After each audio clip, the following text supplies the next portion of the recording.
¿Habéis visto el reloj? Sí. ¿Se ha parado? Se ha parado el tiempo. ¿Qué pasa cuando entra el Espíritu en la vida? Se para el tiempo. No hay tiempo.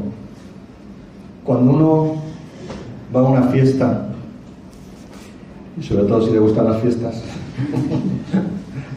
cuando uno va a algo que le gusta, está mirando el reloj a ver cuándo acaba esto. Cuando uno va a misa, hay mucha gente que ya pasa un cuarto de hora, ya empiezan a mirar el reloj. Aquí se para el tiempo. No hay reloj, no hay tiempo. La eternidad es eso, ¿a que sí? La eternidad es eso. No hay tiempo. Han puesto entre nosotros. Pues, hermanos, esta mañana hemos estado viendo la acción del Espíritu como esa acción negativa, ¿no? De lo que quita, ¿no? Negativa en cuanto que quita. Y ahora vamos a ver la acción positiva de lo que da. Bueno, ya lo hemos visto, ¿no? Porque, claro, cuando nos quita ya nos está dando, ¿no? Cuando te quitan algo que te molesta, ya te lo están dando, ¿no? Es como si una persona que tiene un tumor, ¿no? Te lo quitan y te están dando, ¿no? Porque te quitan la parte enferma para darte salud, ¿no? Para darte ese bien necesario. Y claro, cuando el Señor nos quita, nos arranca, nos acercamos a Él, como esta mañana tocando la orla del manto, un momento de gracia, ¿no? Poniéndonos ahí ante Él, tocándole, ¿no? Dejando que, pues eso, que Él hiciera su obra. Porque ya habéis visto que el que no se acerca a Jesús, Jesús se acerca a Él. ¿Lo habéis pillado? El que no se acerca aquí, al altar, Jesús ha ido a Él. Y de propina también a los que se habían acercado. Ración doble. Jesús no se deja ganar en generosidad. Ese es nuestro Dios. Ese es el Dios que nos ama, que cuando nos quiere quitar algo o cuando nos invita a que se arranque algo de nosotros, es para darnos algo más, algo mejor. Dios a veces nos pide algo, ¿no? Una renuncia, algo que en lo que estamos atados, nos lo pide que se lo entreguemos. Y hay una oración muy poderosa y muy buena, que es la oración de entrega, que consiste simplemente en decir: Jesús, te entrego esto. Pues estoy muy apegado a mi hijo, pues Jesús, te entrego a mi hijo, pero es tuyo. Estoy muy apegado a esta guitarra, a este bien, ¿no? A este traje, a esta cosa. Jesús, te la entrego. O a una situación que me está haciendo daño. A lo mejor es una situación de pecado, una tendencia, ¿no? Un hábito malo, o algo que me hace daño. Jesús, te lo entrego. La oración de entrega es muy buena, porque es como que le das al Señor todo lo que te sobra, para que Él lo tome. Y Él lo quiere, porque Él se ha hecho uno de nosotros, porque quiere hacerse partícipe de todo lo nuestro. Tanto amó Dios al mundo, que entregó a su Hijo único, y lo entregó para que se hiciera uno igual a nosotros, menos en el pecado. ¿Amén? Amén. Uno igual a nosotros, para tomar lo nuestro, tomar de lo nuestro. El otro día, hablando con una persona que tenía como en su corazón mucha carga con otra persona, lo había hecho una persona muy íntima, muy cercana, pues le había hecho mucho daño y no podía perdonarla, ¿no? Y decía: esto es injusto, ¿no? Es injusto que yo le perdone, porque no sería, porque claro, todo lo que ha hecho durante tantos años. Y bueno, el perdón pues hombre, es un milagro, ¿no? Poder perdonar, porque no es automático. Pero yo le invitaba a eso. Bueno, tú entrégale al Señor, ¿no? Haz esta oración, ¿no?, de entrega. Y luego a la siguiente vez que nos vimos, dice, yo lo intento, pero es que también es injusto, ¿no? Es injusto dárselo a Dios, porque el pobre, ¿qué culpa tiene? ¿Qué culpa tiene de cargar con todo lo mío, no? O sea, tenía un gran sentido de la justicia, ¿no? No quería... ¿no? O sea, le costaba mucho perdonar al que le había hecho daño porque era injusto, pero también le parecía injusto entregarle a Jesús todo lo que... Y digo, hombre, pues sí, vamos, claro, desde nuestra perspectiva, pues sí, es así, ¿no? Lo que pasa es que él ya lo ha tomado. O sea, Jesús ya ha cargado con ello, pues dáselo a él.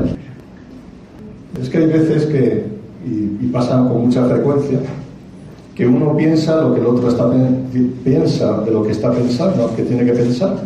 Entonces, piensas tú por ti y por todos los que están alrededor, ¿no?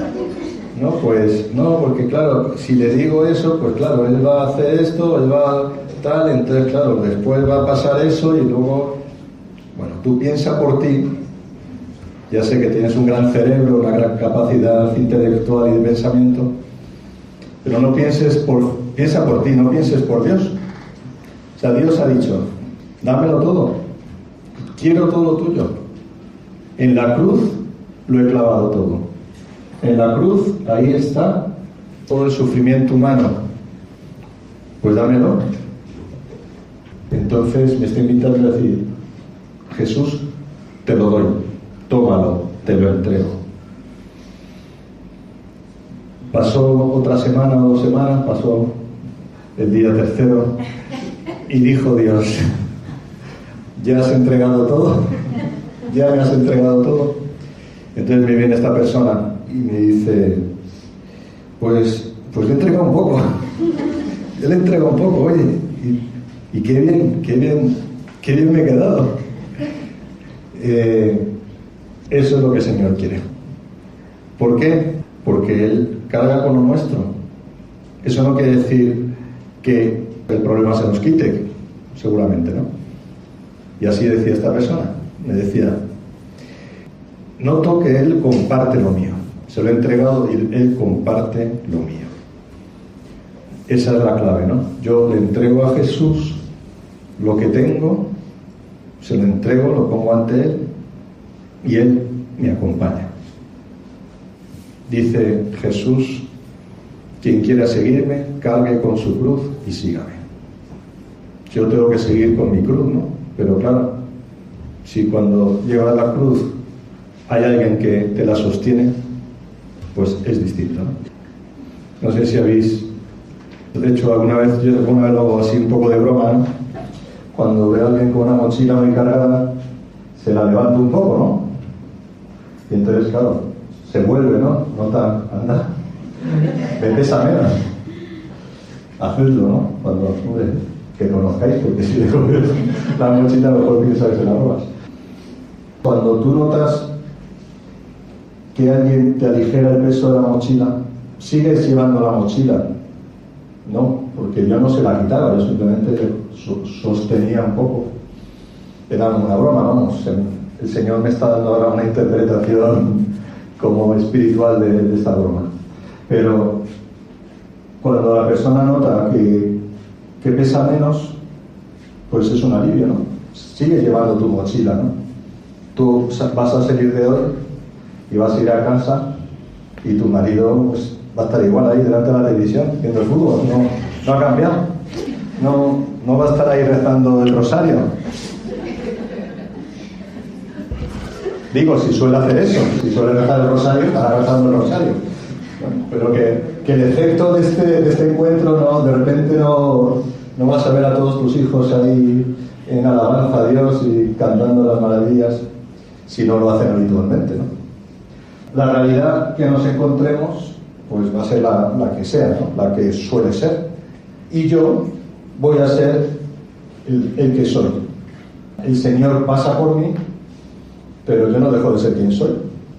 Y si me cuesta levantarme por la mañana, cuando suena el despertador mañana, lo más normal es que me cueste levantarme. Eso es lo más normal. Ahora bien, cuando has tenido la experiencia del Espíritu y el Espíritu entra en ti, pues suena el despertador, ¿no? Otra vez. Pero vas a notar ahí como una fuerza, una palanca interior, un resorte, que te voy a decir, qué bien, un día para alabar al Señor, para disfrutar de su presencia, y poner la lavadora y fregar y ir a trabajar y tal. Gloria a Dios. Un día nuevo. Vamos a ser los mismos, nos vamos a encontrar con lo mismo, pero va a haber un cambio, ¿no? Voy a ser el mismo, pero ya no va a ser lo mismo, ¿no? Yo voy a ser el mismo, con mis manías, mis costumbres, mis tendencias, pero no va a ser lo mismo, porque cuando el Señor toma a la persona, cuando la cubre con su presencia, hay una transformación. Y eso es lo precioso, ¿no? Eso es lo precioso. Que Él, si yo le entrego mi vida, y mi vida es cada cosa, hay una oración que se puede hacer, ¿no? Es decir, Jesús, te entrego mi vida. Está muy bien, ¿no?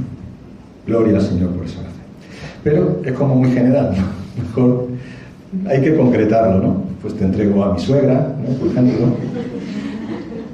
Llévatela. No al cielo. Sí, no. Donde tú quieras, Señor.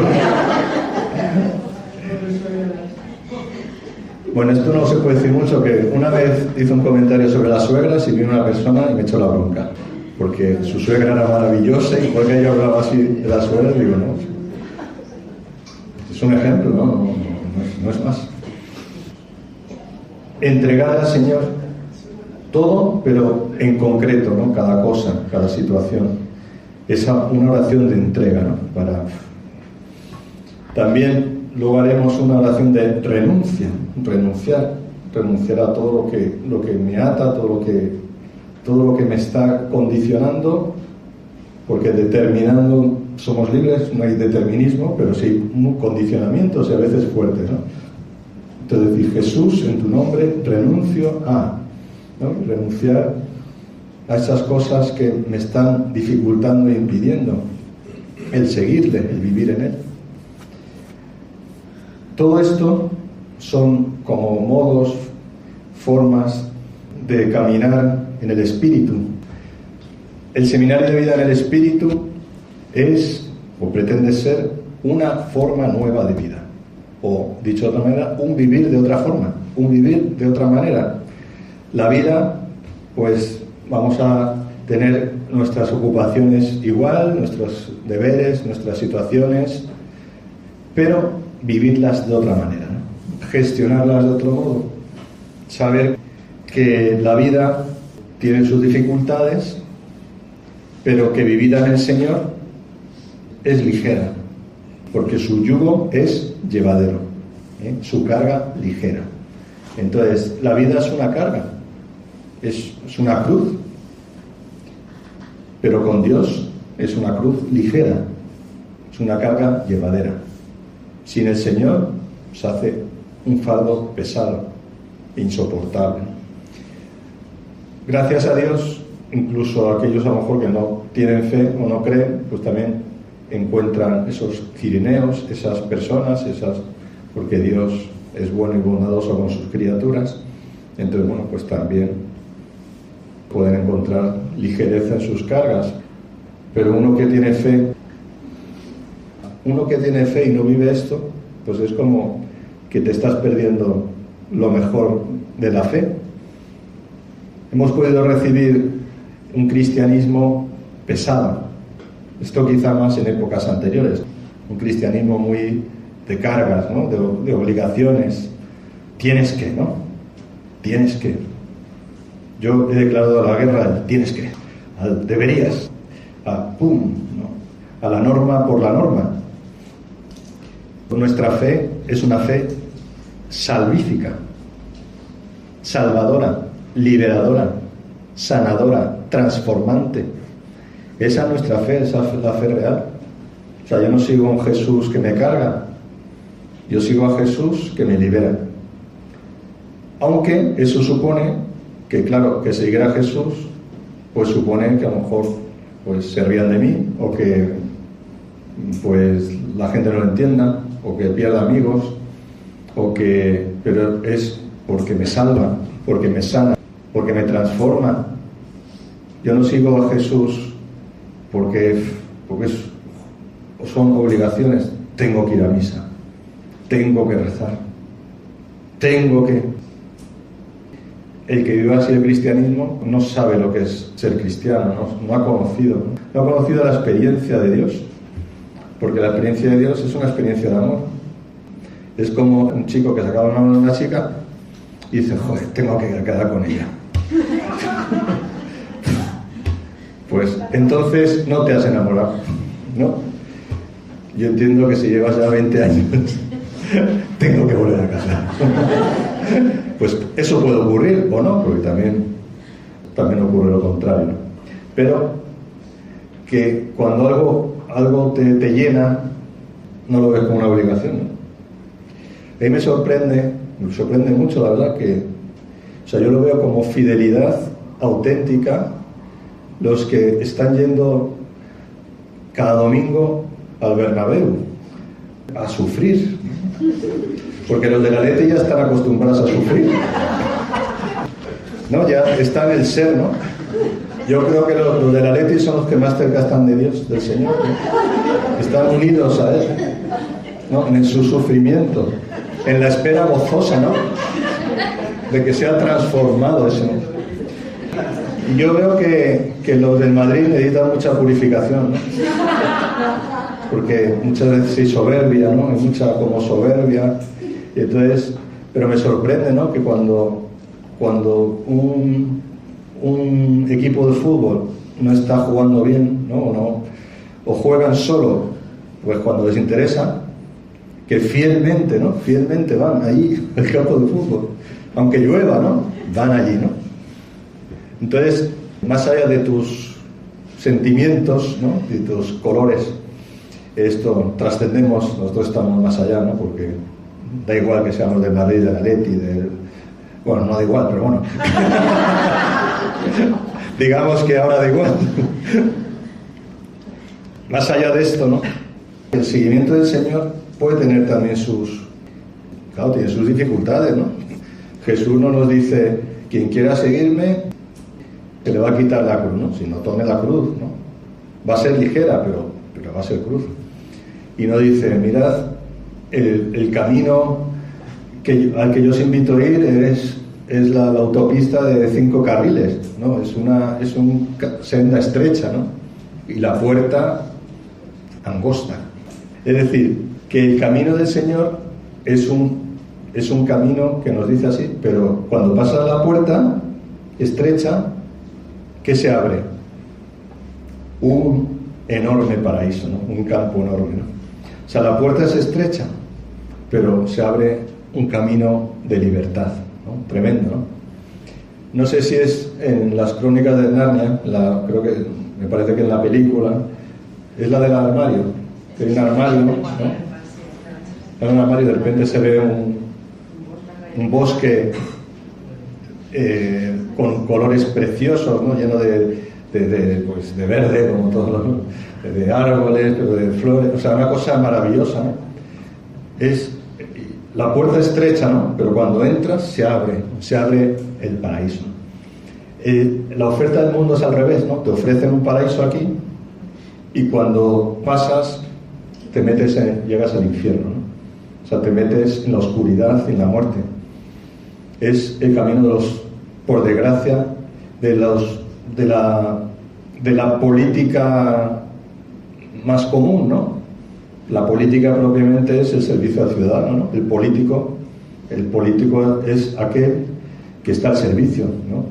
Y es capaz de dar su vida, ¿no? Por la polis, por la ciudad, ¿no? Por los ciudadanos, por la gente, ¿no? Por desgracia, pues ahí está el pecado, ¿no? Muchas veces la política se transforma en la búsqueda del poder para enriquecerse por la corrupción.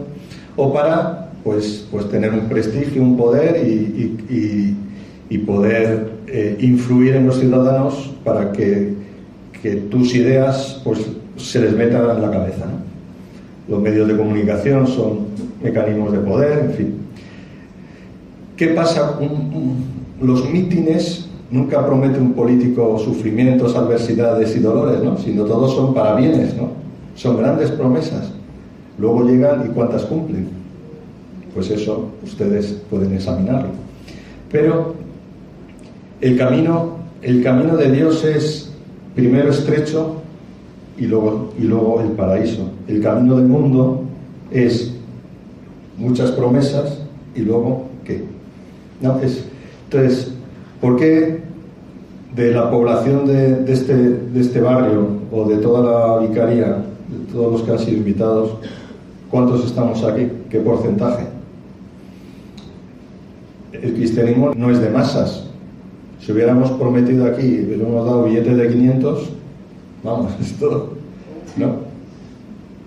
Si diéramos algo que para uno es como inmediatamente ventajoso, pero ¿qué es más ventajoso que la vida eterna? ¿Qué es más ventajoso que esta libertad, ¿no? O sea, el poder sentir que tus pesos son tomados por otro y que Él te los toma y que Él te libera, ¿no? Yo quería ahora en este momento sobre el tema de cuando el Señor pasa y quiere sanar algo, viene a veces también eso, nos recuerda, o sea, nos viene a la memoria algo que estaba enterrado, ¿no? Estaba enterrado. Entonces cuando a veces salen cosas, uno dice, no quiero, esto no quiero que aparezca, ¿no? Porque es doloroso, normalmente lo que olvidamos lo enterramos, lo metemos ahí en el trastero, muy lejos, o queremos tirar, pero nos pertenece porque lo hemos vivido. Entonces, cuando sale a flote eso, es una oportunidad para ponérselo al Señor, para ponérselo delante y dejar que Él haga su obra, ¿no? Pues el Espíritu es el que nos da más y más, ¿no? Sana, pasa sanando, nos creó, nos recrea, nos renueva y se lo vamos a pedir, ¿no? Se lo estamos pidiendo ya, lo estamos deseando y nos estamos preparando, ¿no? Preparando nuestro corazón para que Él descienda. Y hemos dicho esta mañana que el Espíritu Santo nos ha sido dado en el bautismo, y en el bautismo hemos recibido este don, ¿no? El Espíritu Santo decimos que es don, ¿no? Por eso se llama don Espíritu Santo porque es un don, ¿no? O es el don, no es un don meramente, ¿no? Es el don. Dice Pedro en los Hechos de los Apóstoles: recibiréis el don del Espíritu Santo. ¿Qué significa don? No es un término así que lo usemos mucho en el lenguaje normal, ¿no? Pero ¿qué significa un don? Algo dado, un regalo. No, un don es un regalo. ¿Qué características tiene el regalo? Definición de regalo. Si no sabéis lo que es, pues yo os permito que podáis practicar lo que es un regalo. Estoy aquí, ¿no? Entonces tú vienes, algo así valioso que tengas en tu cartera, vienes, me lo das y yo ya no te lo devuelvo. Y lo has hecho libremente, ¿no? Eso es un regalo. ¿Hacemos la práctica? Bueno, un regalo es eso, ¿no? Algo que uno recibe. Cuando tú me has hecho el regalo, ¿ese regalo de quién es? Mío, ¿no? Si me lo has dado. Santa Rita, lo que se da no se quita, ¿eh? Esto decíamos de pequeños. Pues el don del Espíritu Santo, ¿qué es? El Padre, de acuerdo con el Hijo, porque lo envía el Padre con el Hijo, es el regalo de los dos. Es un regalo de la Trinidad, porque el Espíritu Santo también se regala a sí mismo, ¿no? Entonces, el Padre con el Hijo nos da el Espíritu Santo con un regalo. Entonces, cuando yo recibo el Espíritu Santo, ¿de quién es el Espíritu? ¿De quién es el Espíritu? Cuando me lo dan, ya es mío, ¿no? Me lo ha dado a mí. Entonces, si me lo ha dado, no me lo va a quitar, ¿no? Dios no va a decir, no, mira, lo he pensado mejor, como eres tan malo, te lo quito. No, me lo da, y aunque sea malo, pues ya está. Y yo encima aguanto, pero no me aguanto porque es fenomenal, no se aguanta nadie. Entonces, es un regalo que recibo, es gratuito, como todo regalo. Si alguien te regala algo para que luego le regales, eso no es un regalo gratuito, ¿no? Aunque esa dinámica puede existir, pero en Dios no. Dios no me da algo para que luego lo le dé, porque Él tiene todo. Es como si un jeque árabe que tiene millones de dólares y millones de petróleo le dice, no, te doy tantos litros de petróleo y a cambio me tienes que dar un litro de gasolina. Es que no tiene sentido, ¿no? O sea, bueno, no sé si el ejemplo vale mucho, pero bueno, vale mucho porque son muchos millones. Dios lo tiene todo. Él no necesita nada mío. Entonces, Él me da. Y a veces decimos, oye, es que le tengo que dar a Dios. Oh, pues ¿qué le vas a dar tú? Sí, Él lo tiene todo. En todo caso, si tú le das algo a Dios, no le das nada, sino que le devuelves, ¿no? Es devolución, no es dar. Él te ha dado todo. Tú le puedes, pues, hombre, Él me ha dado amor, pues ese amor, mi amor por Dios es su amor, que me lo da y yo correspondo, ¿no? En mi finitud y limitación, pero es su amor. Lo único que es mío es el pecado, ¿no? Lo único. Eso no me lo ha dado Dios, eso ya lo pongo yo. Eso va por cuenta mía, ¿no? Entonces, el don del Espíritu Santo es un regalo gratuito, libre, que Dios me da, sin esperar nada a cambio. ¿Y quién sale beneficiado de ese regalo? ¿Dios o yo?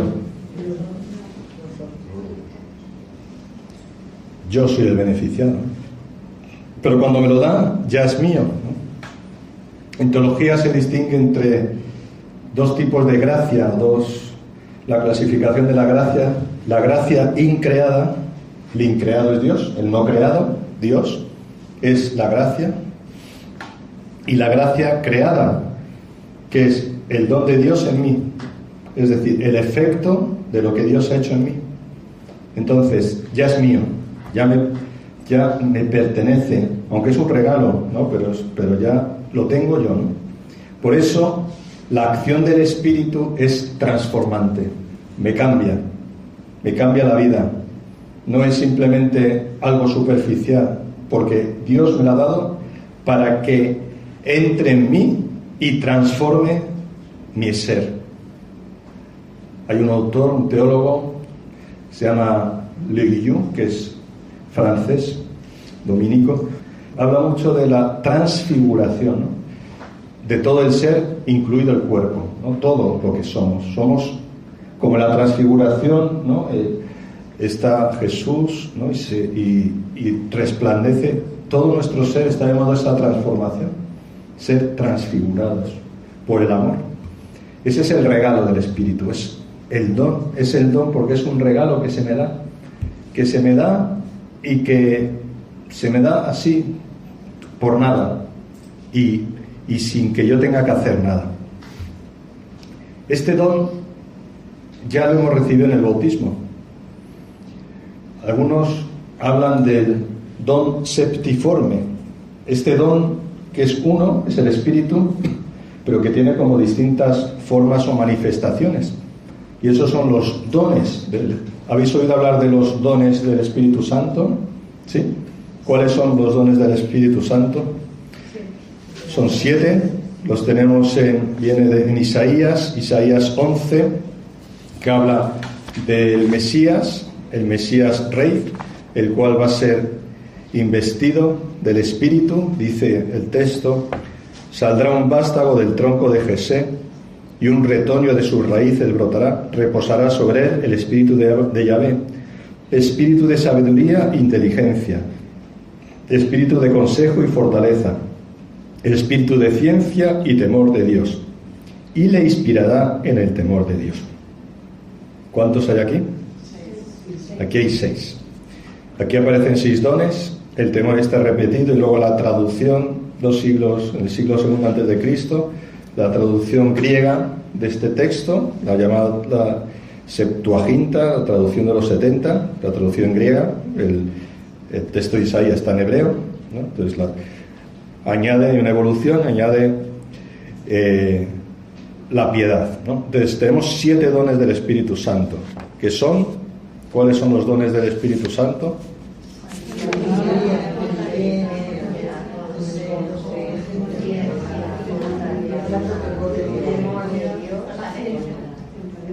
Muy bien, te falta uno. Te falta el quinto. Vamos a hablar brevemente de ellos. Empezamos por el don de sabiduría. ¿Qué es el don de sabiduría? Sabiduría viene más de sabor que de saber, ¿no? No es tanto un don de la inteligencia, sino es un don del corazón, ¿no? La sabiduría es como la penetración amorosa y sabrosa en los misterios de Dios. O sea, es el Espíritu Santo, es un don del Espíritu, es el Espíritu que me concede poder entrar en las cosas de Dios y saborearlas. Es como, antes hemos tomado un café buenísimo con un azúcar que se llama panela, pero es como azúcar, ¿no? Y el café no estaba amargo, estaba dulce. ¿Por qué sé yo que el café está dulce?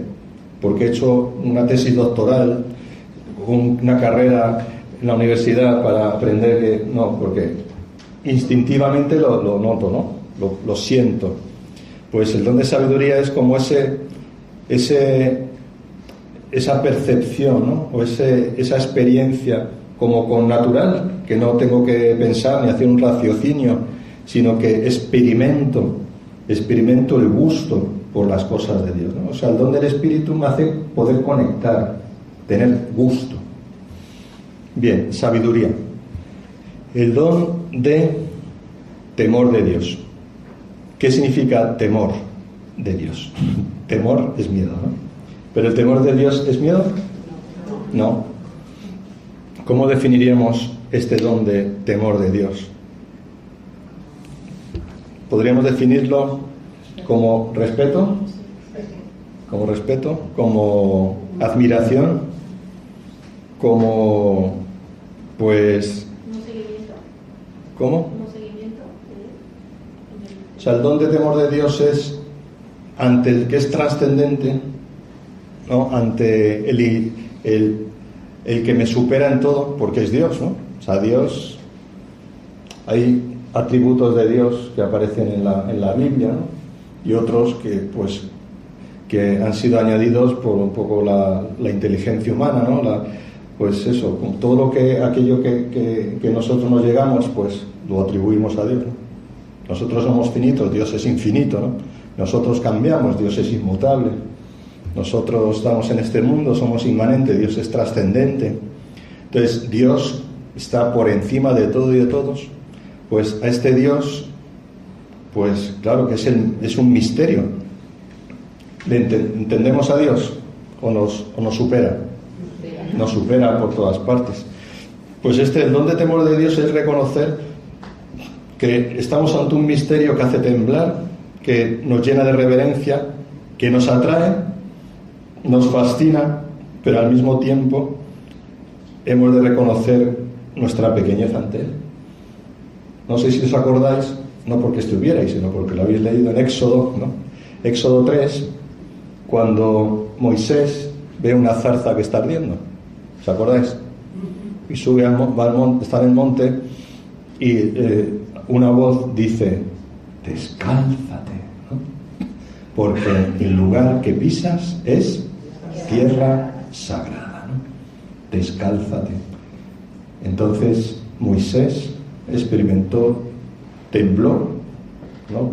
Y se descalza Eso es el don de temor de Dios. O sea, la reverencia. Nosotros, al adorar al Señor, ¿qué hacemos? Ejercitamos este don, ¿no? El don de temor de Dios es la actitud de adoración. Reconozco que Él es Dios y yo soy criatura. Él es Señor y yo soy siervo. Él es maestro y yo soy discípulo. Discípulo es el que sigue al maestro. El siervo es el que se somete al Señor. La criatura es la que reconoce su finitud y su dependencia del Creador. Eso es el don de temor de Dios. No es miedo, pero es reverencia. El don de piedad. ¿Qué significa piedad? La piedad no consiste en hacer cosas piadosas, ¿no? A veces decimos, ¿qué piadosa es esta persona? Es piadosa, pero no necesariamente tiene el don de piedad. El don de piedad es el don de reconocer, o sea, el espíritu que te da la capacidad de reconocerte criatura, pero todavía más te hace reconocerte hijo de Dios. La piedad la vemos en Jesús. La teofanía del Jordán, ¿no? Aparece la voz del Padre que dice, tú eres mi Hijo amado. Vivir el don de piedad es vivir la filiación, tener esta conciencia de hijos. Y cuando uno está en casa, con su familia, y con una familia que le quiere, con la que está a gusto, ¿cómo está? ¿Se pone un traje de gala? ¿O se pone el chándal viejo? El chándal viejo. Dios mío. ¡Qué confianzas! Así, ¿no? Las alpargatas. Te pones cómodo, ¿no?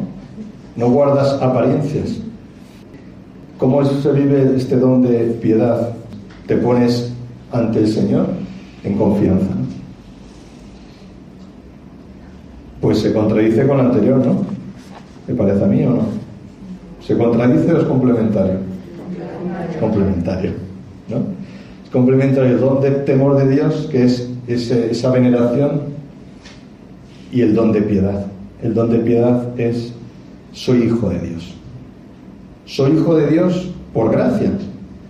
Entonces tengo derechos, pero no tengo derecho, ¿no? Porque los derechos me los ha dado Él porque ha querido.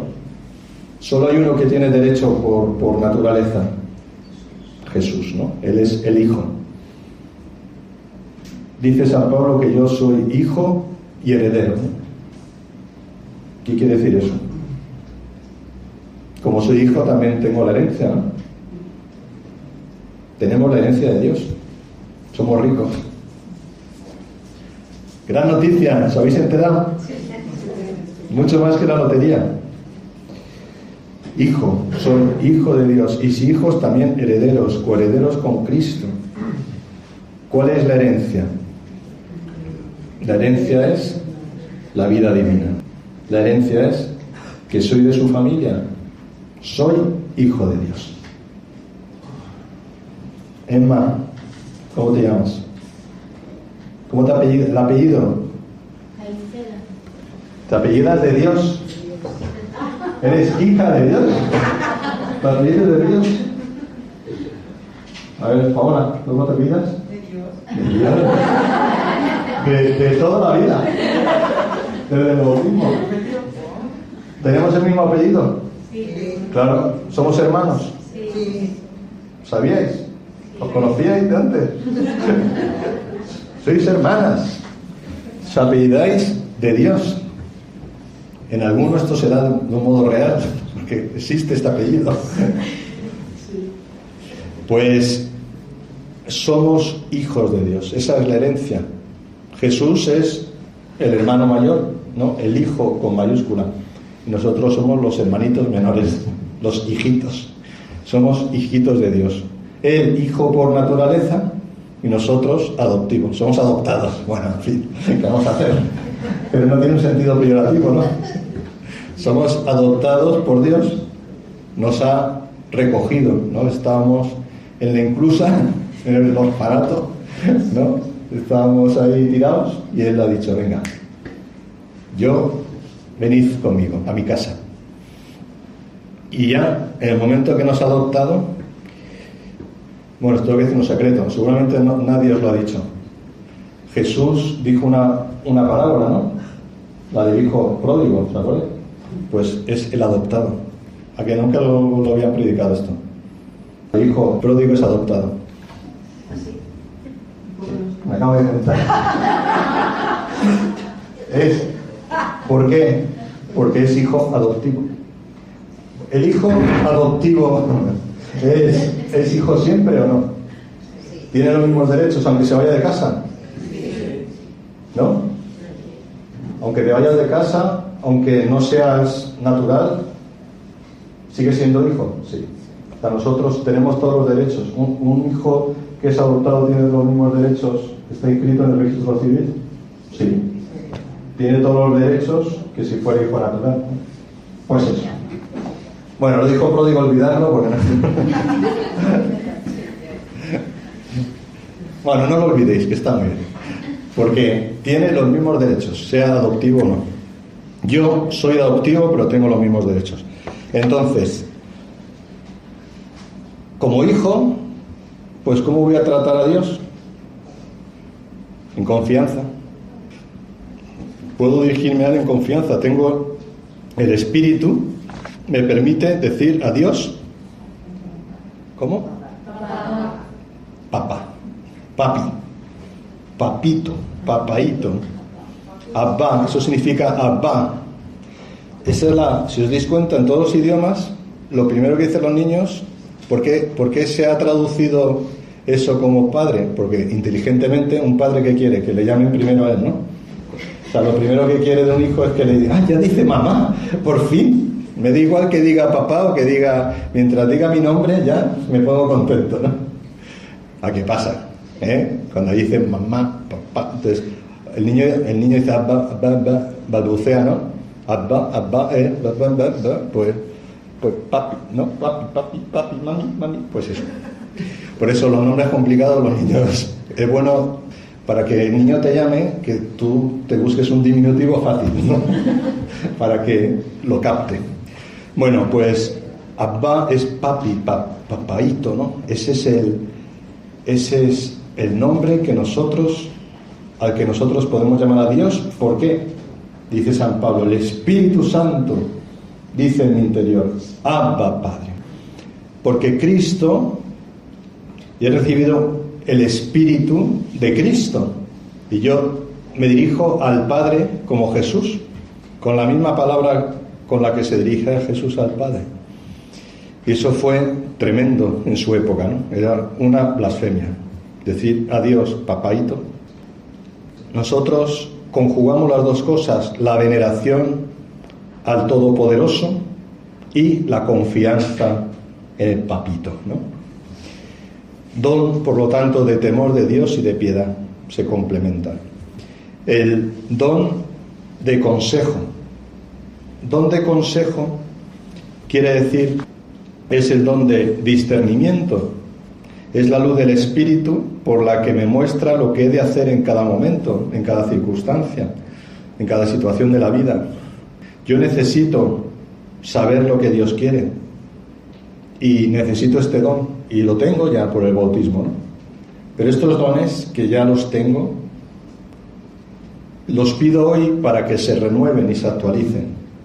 Don de consejo es saber con mi cabeza, con mi razón, con mi inteligencia, qué es lo que tengo que hacer en cada momento. El don de fortaleza, que es la fuerza para poder realizar aquello que sé que tengo que hacer, lo que es bueno, aquello que Dios quiere para mí. Don de fortaleza para la lucha, el combate espiritual, para hacer el bien cuando recibo mal.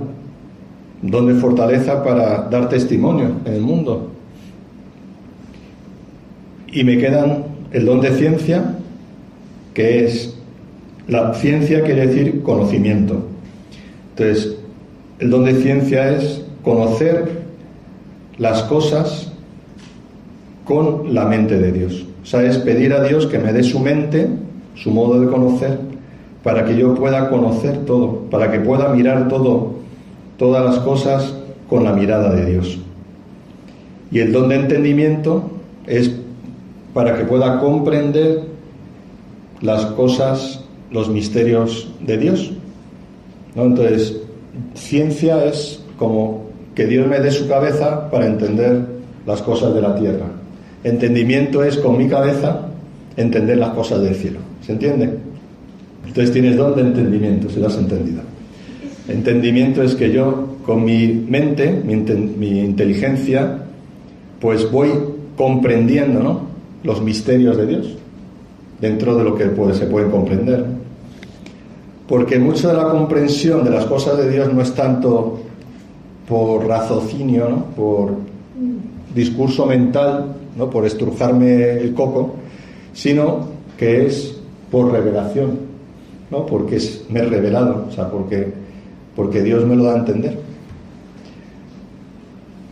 Esto podría desarrollarse, pero básicamente son los dones del Espíritu Santo, ¿no? El don de sabiduría, saborear las cosas de Dios. El don de piedad, hijo de Dios, don de temor de Dios, reverencia. El don de consejo, discernimiento, discernir el bien y el mal, lo que es voluntad de Dios, lo que no. Fortaleza, fuerza para poder hacer lo que Dios quiere. La ciencia, para que Dios me conceda mirar con su mente y ver las cosas desde Él.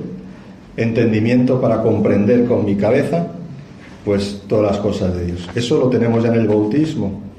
Y junto con los dones, pues recibimos también carismas. Los carismas son dones que recibimos para los demás. ¿Qué diferencia hay entre dones y carismas? Los dones del Espíritu son dones santificantes. Son para mi santificación, para mi crecimiento, para que yo me desarrolle, para que yo sea cada vez más de Dios. O sea, el don del Espíritu para mí. Y carismas para ti, para los demás. O sea, yo recibo un carisma y no es para mí, es para los demás.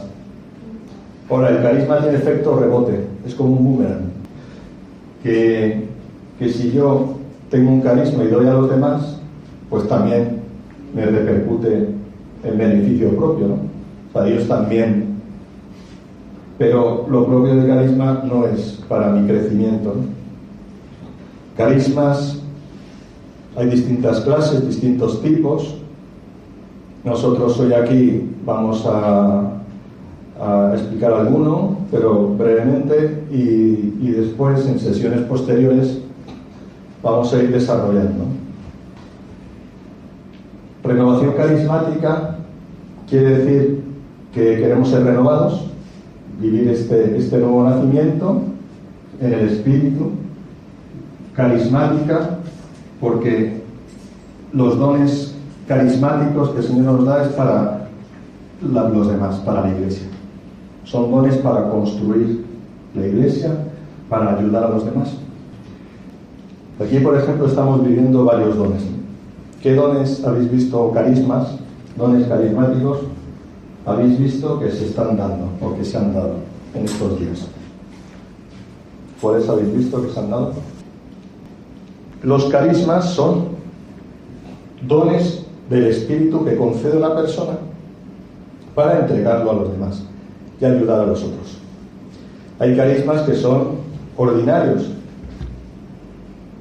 Hemos dicho algunos ordinarios, ¿no? Pues el que toca, pues, hombre, puede tocar extraordinariamente, pero bueno, puede ser, es un carisma, es algo, un dote natural, cultivado, que ayuda a los demás. También la acogida es un carisma. No sé si cuando habéis venido cada día os han acogido, os han saludado, os han acogido. Hay personas que tienen ese carisma, ¿no? Se nota, ¿no? Que una persona acogedora es un carisma ordinario, ¿no? No hay que tener revelaciones místicas, ¿no?, para acoger a alguien, sino pues hombre, a lo mejor alguien tiene una dote natural, una predisposición, ¿no? Una simpatía que le sale más pues, espontánea, pero son carismas. La acogida, la hospitalidad, pues, son carismas ordinarios, ¿no? Luego hay carismas extraordinarios, ¿no? Que llaman un poco más la atención. A veces, no sé si a lo mejor ha pasado que algún día, no sé, pues de repente alguien dice una palabra, ¿no? Que es una palabra profética, una palabra de conocimiento, ¿no? Una palabra profética es como una palabra que alguien dice y es consuelo para otros, ¿no? Y es ánimo, ¿no? Y te da esperanza. Una palabra de conocimiento es como que alguien dice algo en lo que tú te ves reflejado, algo concreto, ¿no? Que es tuyo.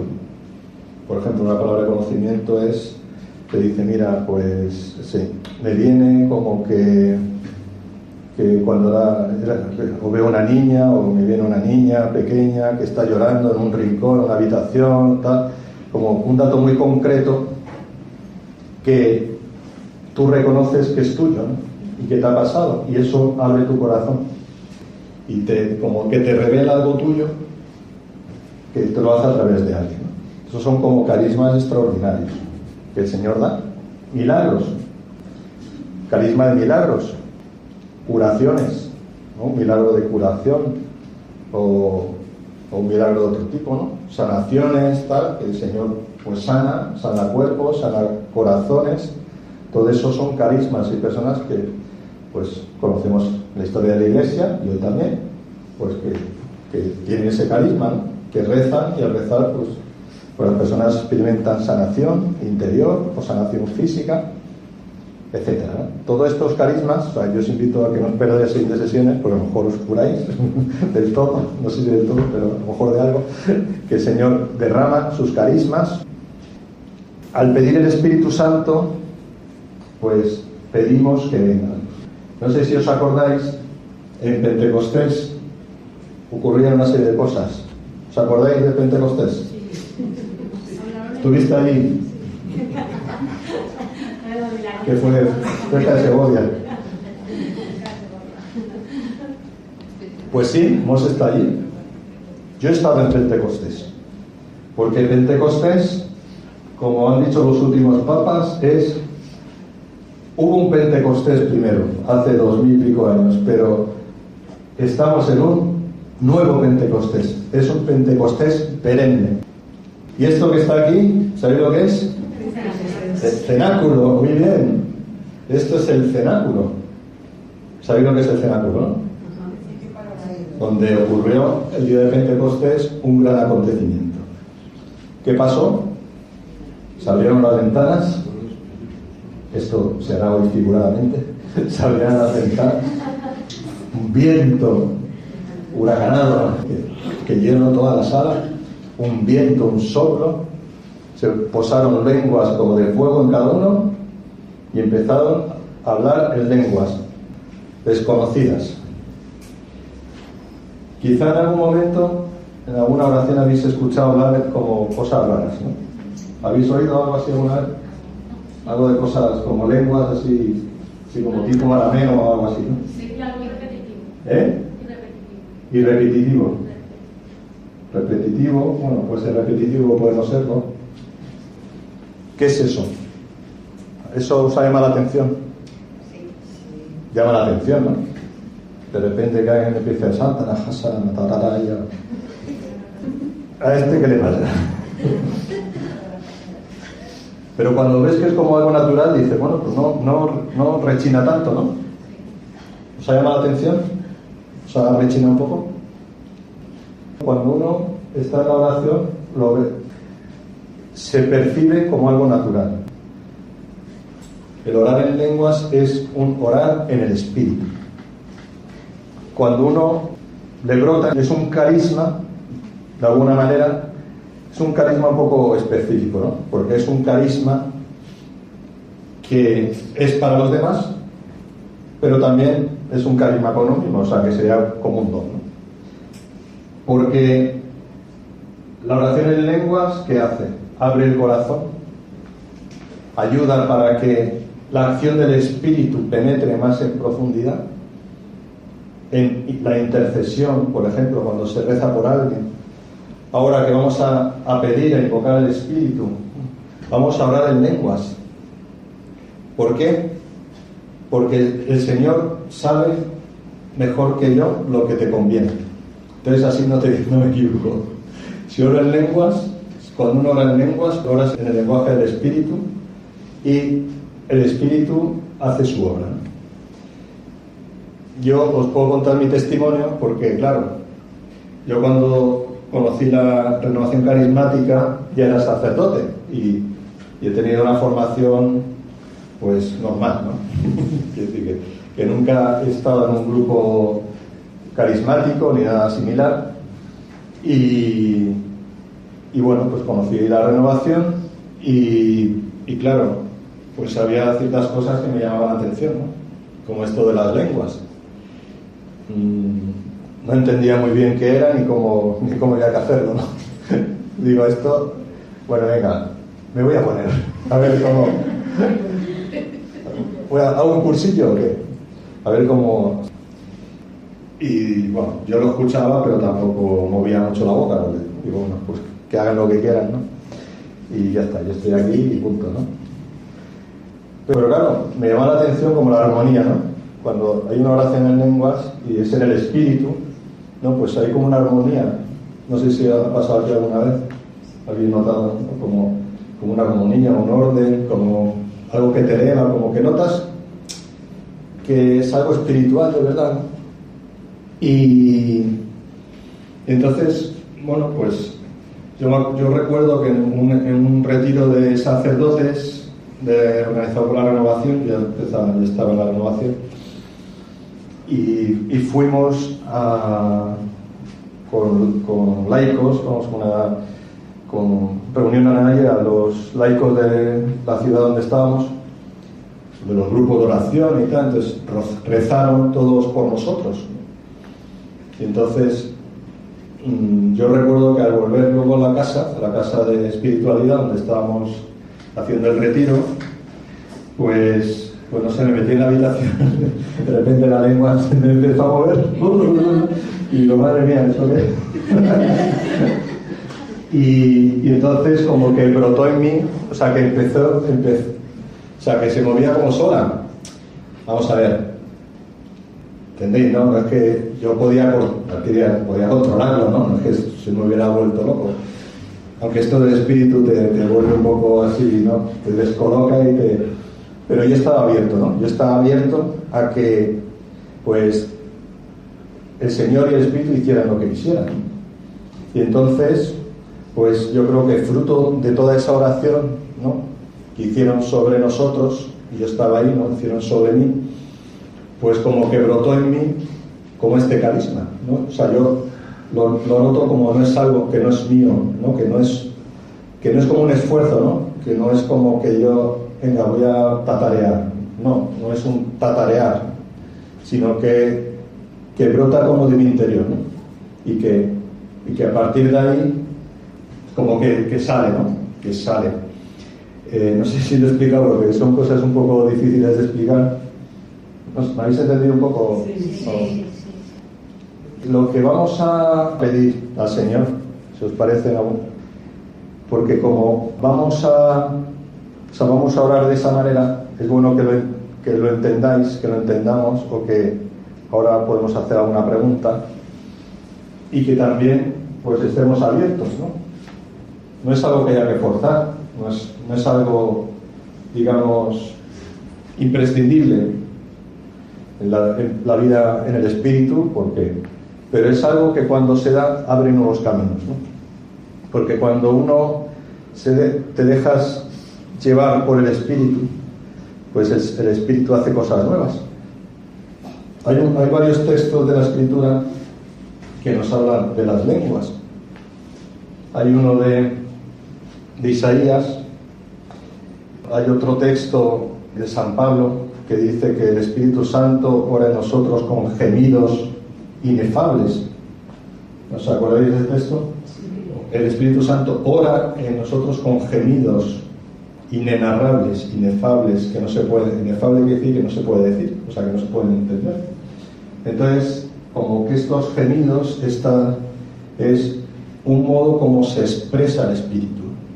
El Espíritu Santo se manifestó así en Pentecostés, ¿no? Con unas lenguas que no entendían, ¿no?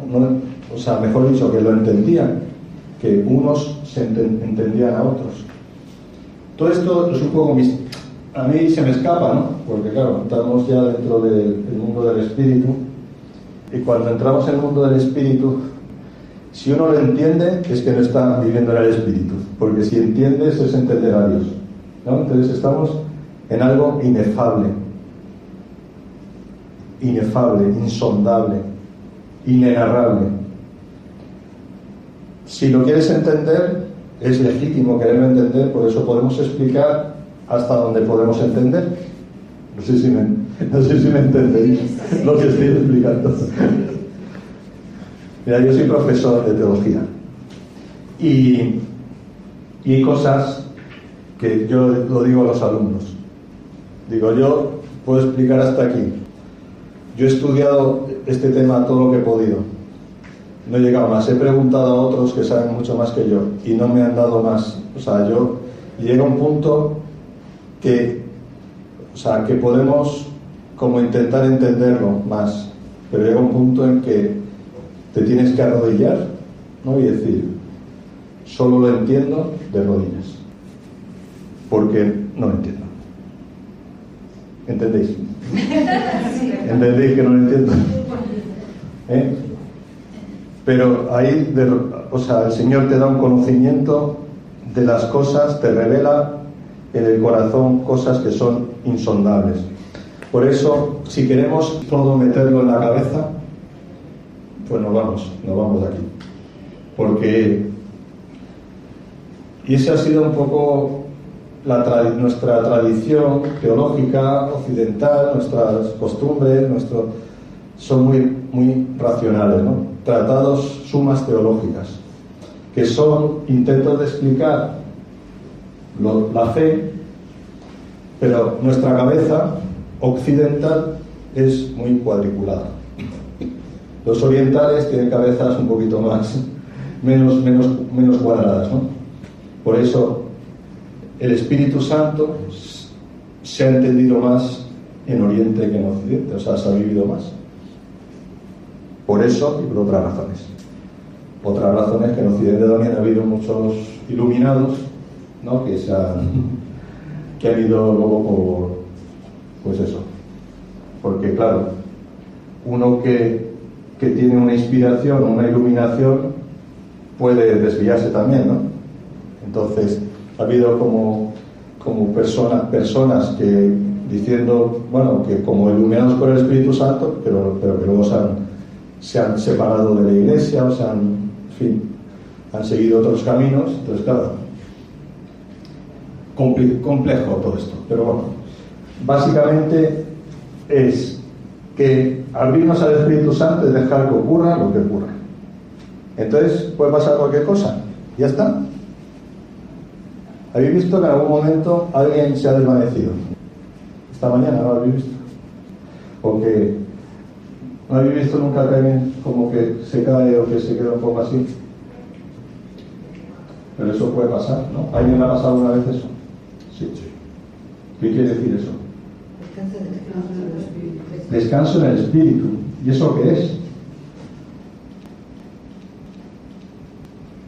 Descanso en el Espíritu. ¿Cuáles son los frutos del Espíritu? La paz, la alegría, caridad, bondad, longaniza, longanimidad. Estamos en Cuaresma. Los frutos del Espíritu son básicamente 12, y si cogemos lo más, paciencia también, mansedumbre, etcétera, continencia. Si pensamos en los básicos, ¿no? pues yo podría hacer, ¿no? Amor, caridad, paz y alegría, ¿no? Entonces, el descanso del Espíritu, ¿qué es? Es un efecto de los frutos del Espíritu, que uno experimenta una paz tan grande que te entra con una flojera. No tiene por qué ser que uno se caiga, sino que como que te entra como una relajación muy grande. Entonces es un descanso interior, es paz profunda. No pierdes el conocimiento, o sea, te enteras de todo. No es que te vayas al otro mundo ni caigas en inconsciencia, que ya bastante inconsciente eres normalmente. Lo digo por mí. Y estos son pequeños chascarrillos porque me estoy alargando un poco. Entonces, de todas maneras la homilía va a ser muy breve. Entonces, se sustituye una cosa por otra. Entonces, el descanso en el espíritu es como, ¿no? Como esa relajación profunda donde... Entonces, quiero decir que nos vamos a abrir a lo que el Señor quiera. Yo digo cosas que a veces suceden, que a veces pasan y que ya están, ¿no? O que si te entran ganas si te entran lágrimas, pues no pienses, ¿no? Que aquí me van a ver, me van a mirar. Hoy no es para que estés pendiente de los demás, sino para que cada uno se deje hacer. Imagínate si los apóstoles en Pentecostés hubieran estado pendientes. Joder, ¿qué van a pensar los medos, los godos, los filipinos, los capuchinos que están por aquí? ¿Qué van a pensar? Hay que dejarse llevar, eso es lo mejor. ¿Dónde estamos nosotros? Aquí. Esta es la nave, ¿no? La nave en la que vamos montados. ¿Quién es el piloto?